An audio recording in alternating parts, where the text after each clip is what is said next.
Formula One's all-new 2026 cars are now just 6 months out from hitting the track for the first time, but not everyone is excited about what's to come. In fact, there have been a few alarming comments in recent weeks as F1 drivers have given some downbeat assessments about their first experiences of the cars on their team simulators. But are these remarks a genuine cause for concern, or simply a natural response to what is perhaps going to be the biggest step change in F1 rules we've ever witnessed? We've spoken to those in the know to find out what's really going on. Perhaps the most outspoken criticism of all came from Lance Stroll, who labelled the new regulations a bit sad if you ask me. He suggested the move towards cars that feature a 50-50 power split between the internal combustion engine and battery was not the right direction. Stroll said F1 should be pushing towards lighter and more nimble cars, not become a battery science project. The Aston Martin driver's comments came after Ferrari's Charles Leclerc admitted that he had not enjoyed trying an early 2026 model out in the sim. He thinks the regulations for next year are going to be a lot less enjoyable for drivers. The unhappiness has been fueled by two fundamental differences between this year's cars and what's coming. The first is a lack of grip compared to now, with downforce levels in 26 being reduced by somewhere between 20 and 30%, so the cars are going to be slower in corners.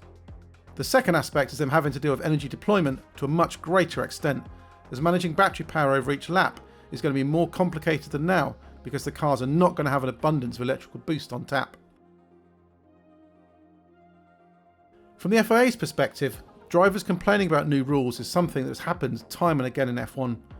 Aero regulation changes often get criticised, and it was not so long ago that drivers were resistant to 2022 cars before they came in because they feared they would be 5 or 6 seconds per lap slower.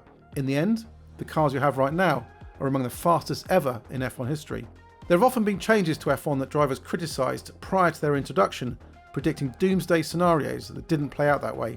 When the HANS, head and neck safety device, arrived in F1 in 2003, drivers said it was potentially more dangerous than not having one at all. Many also said the halo wasn't needed ahead of its arrival in 2018 because it made the cars too ugly and risked making F1 too safe. Now, F1 drivers probably wouldn't be happy racing without either of those safety items. For the FIA's single-seater director Nicholas Tombassis, it's absolutely no surprise that drivers don't like the initial feel of the 2026 cars in simulation. But while the cars are not going to be as planted in the corners and there will be more battery management to do compared to now, that does not necessarily mean everything is terrible. In fact, all the indications from the FIA simulations suggest that while things will be more challenging for the drivers, the spectacle itself will not suffer. Tombassis says you won't find a single driver in the world who will jump from one car into another that has less grip and say they prefer it. That's not to say the FIA doesn't listen to what the drivers have concerns about, because a lot of work has been done with the teams to try to ensure that the transition is as seamless as possible. What the latest simulation data of the 26 cars shows is that while there is less downforce being produced, and therefore less grip in the corners, the lap times are actually not much slower than what we have right now.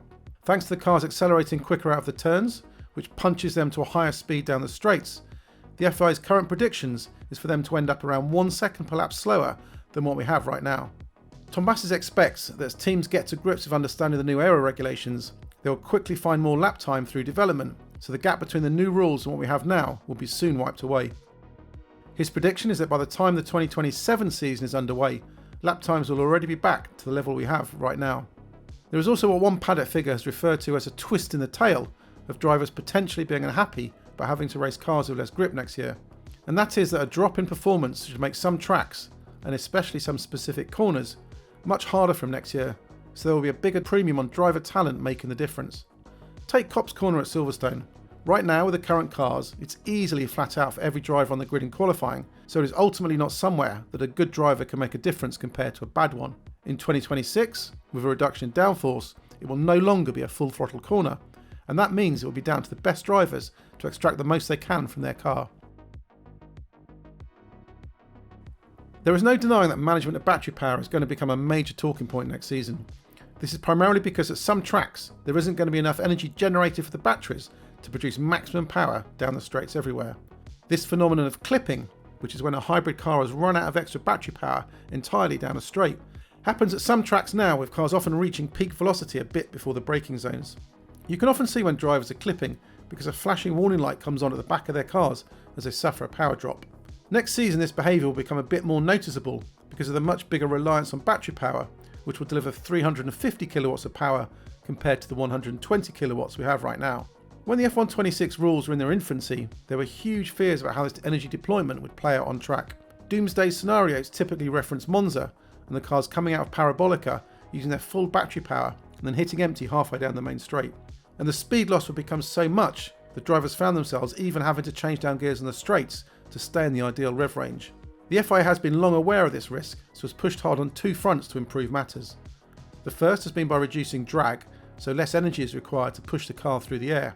This has been achieved through movable wings, which will go flat when activated for straight line mode and be upright for more downforce in cornering mode. An initial idea to call this X and Z mode was abandoned because it was not obvious to fans which was which. Two further demands have been put in the regulations to ensure that drivers are not suddenly left with zero power halfway down the straights. The first relates to car speed and demands that once the cars are up to a certain velocity, then the limit of electrical energy that can be used starts dropping away from the peak 350 kilowatts allowed with the 26 power units.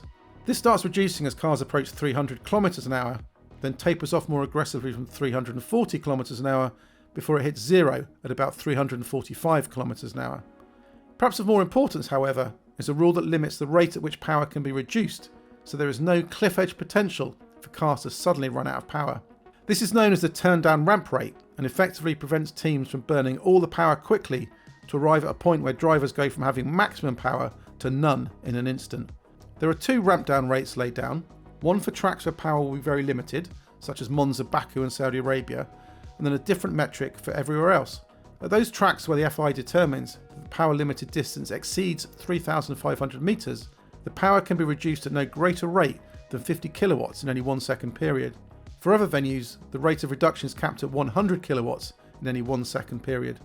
At Monza, which will fall into the power limited track category, it will take 7 seconds for the MGUK to go from 350 kilowatts to 0 kilowatts. The start-finish straight there is approximately 15 seconds long. So if there was in theory enough energy to run for half the straight at max power, say 7.5 seconds without any restrictions, with the ramp down, it would mean around 4 seconds at 350 kilowatts, followed by 7 seconds of ramp down. That means 11 seconds of energy in total, which is now 3/4 of the straight. The FIA is confident that combined together, the rules should avoid the worst of the early nightmare predictions. The FIA remains alert to potential areas of trouble with the new cars though, and is mindful that it may need to react if unforeseen issues arise. More recently, a change was made to sporting regulations to limit the amount of energy harvesting that can be done at certain tracks. With that anticipated to be a challenge at some venues without heavy braking zones to achieve the maximum battery charge of 8.5 megajoules per lap, freedom had already been put in the rules to limit this to 8 megajoules at some venues. Now, however, an extra rule has been added that allows the FIA to limit this to 5 megajoules when required. The regulations state that this will happen at competitions where the FIA determines that the harvesting strategies required to achieve the above limit are excessive.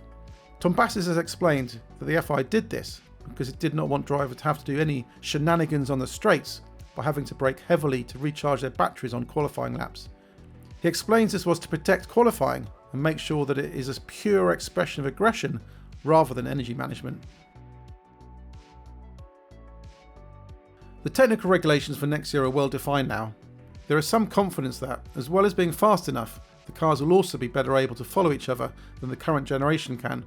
Early indications also point to the fact that ride height sensitivity should be reduced next year too, so teams will not be constantly chasing the need to run their cars ultra close to the ground and super stiff to try to seek the most downforce. But that does not mean the FIA can now just sit back and wait to see what happens with the cars, because there are still some issues to resolve. One of the most recent focuses has been on tidying up a few elements, like ensuring that aeroelasticity tests are fit for purpose for the new cars. Some sporting regulations also need to be sorted out because issues have cropped up there too.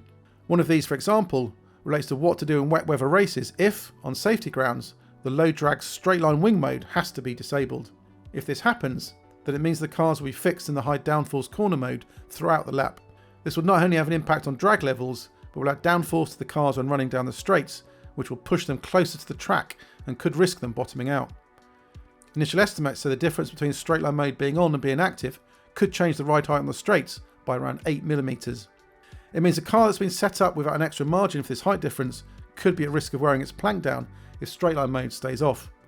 One other element that the FIA hopes teams will be open to is whether a move to limit power output in races should be reconsidered if there are energy deployment issues that affect the racing at the start of 2026. Earlier this year, a proposal by the FIA to reduce the power from the standard 350 kilowatts to 200 kilowatts in races, which would in theory help cars deploy their energy for longer, was rejected by the car manufacturers as they did not feel it necessary. It's off the table for now, but it's something that could well be back on the agenda, depending how things shake up when we get to see the cars in action for the first time early next year.